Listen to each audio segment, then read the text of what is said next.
So the Switch 2 keeps revealing more and more details, or should I say, it keeps having more and more details leaked over the past few weeks, maybe even over a month or so now.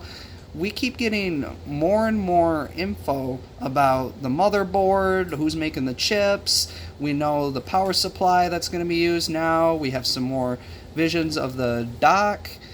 And now we have the first sort of official Switch 2 mock-up being surfaced at CES 5, because here, Genki, I don't know if I'm saying that right, Genki or Genki, I'm not entirely sure, they made a lot of accessories for the Switch 1, and now they're claiming that this is the actual mock-up for the Switch 2 that they have taken here to CES 2025. And they gave us this video here showing how the Joy-Cons now click on magnetically, which is huge because my partner's mom literally just did the thing where you slide it in backwards and the Joy-Con gets stuck. She's actually going to have to give us that Joy-Con and have us get it unstuck for her because she can't figure it out herself. And that's the same thing that happened the day the Switch came out to so many people, and it's still happening today. So they're finally addressing that with this magnetic Joy-Con attachment ability.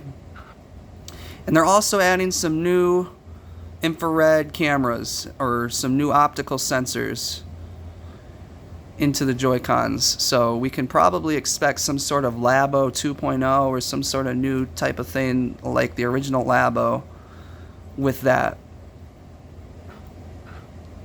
And then there's another mock-up of it, just showing it's slightly bigger than the Switch 1. It does look like it has a pretty big bezel here, unlike the OLED. So I wonder if that is really going to make it to production, or if that's just the screen not being perfectly displayed, because I don't know. That's, for me, personally, that's too big of a bezel. After what we saw on the OLED, that's very similar to the fat bezel on the Switch 1. For me, I don't like that. But I don't think there's a whole lot more to get revealed at this point. I mean, we know basically all the specs. We know basically all of the hardware. All that's left is for Nintendo to straight up come out and say, yes, that's what it is, and give us the full reveal promotional video and trailer. And I think at this point, we're 2 weeks away, tops, from that. There's just too much coming out. Now they've got third-party or second-party accessory makers revealing actual mock-ups at gaming events. I mean, it would be a real risk to their reputation if this wasn't real at this point. And it all lines up with all the other leaks we've seen, including the D-brand leaks with their case. It's all adding up.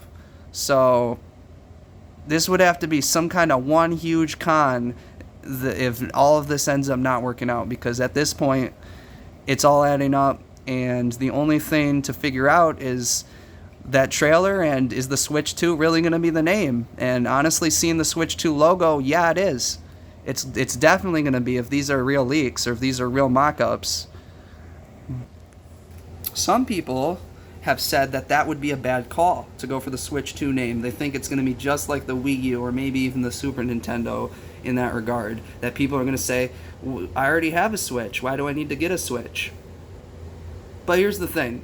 That never happened to PlayStation. Everybody knows what PlayStation is what. It's a PS1, it's a PS2, it's a PS3, 4, 5, it's in order. Xbox, they named their stuff really weird. You could tell a 360 was after the original because it had more numbers after it. But then they named the next one Xbox One.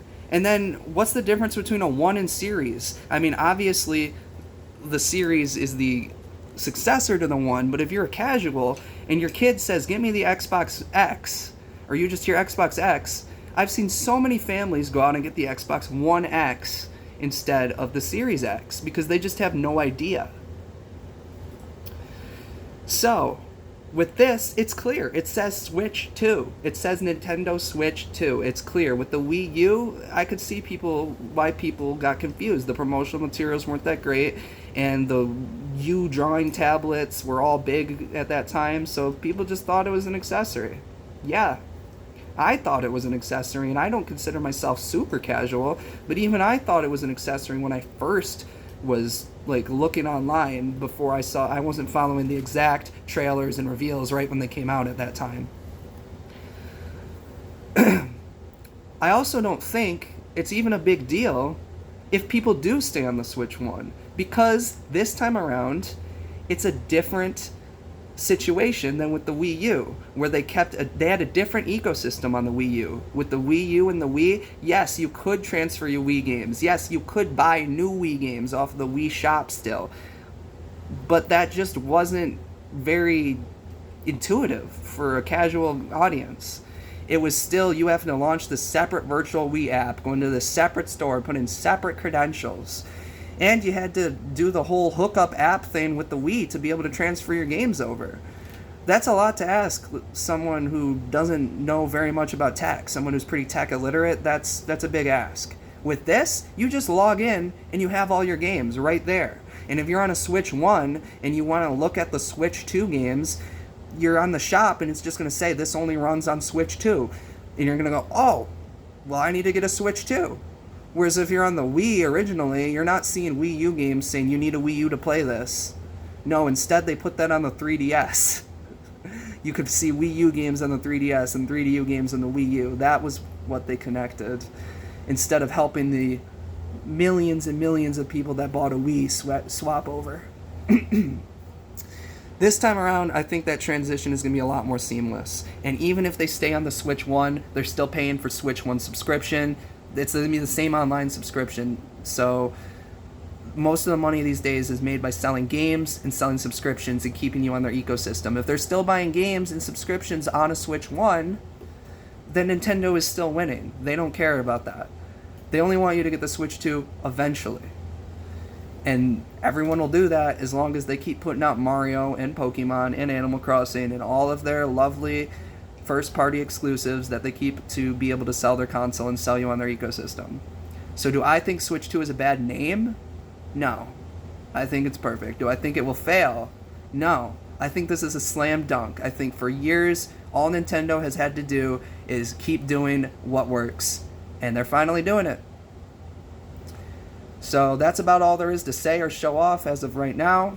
Maybe we'll get some crazy new reveals, but honestly, I think the Switch 2 has pretty much bared it all. If you think there's anything else to be excited about or that might come out, or if there's anything else you're hoping comes out before the Switch 2 is officially revealed, or that might come out with the official reveal, leave a comment below. Let me know what you think. And as always, thanks for watching. Like and subscribe, and check out LokiNitro.com for more gaming and nerdy news.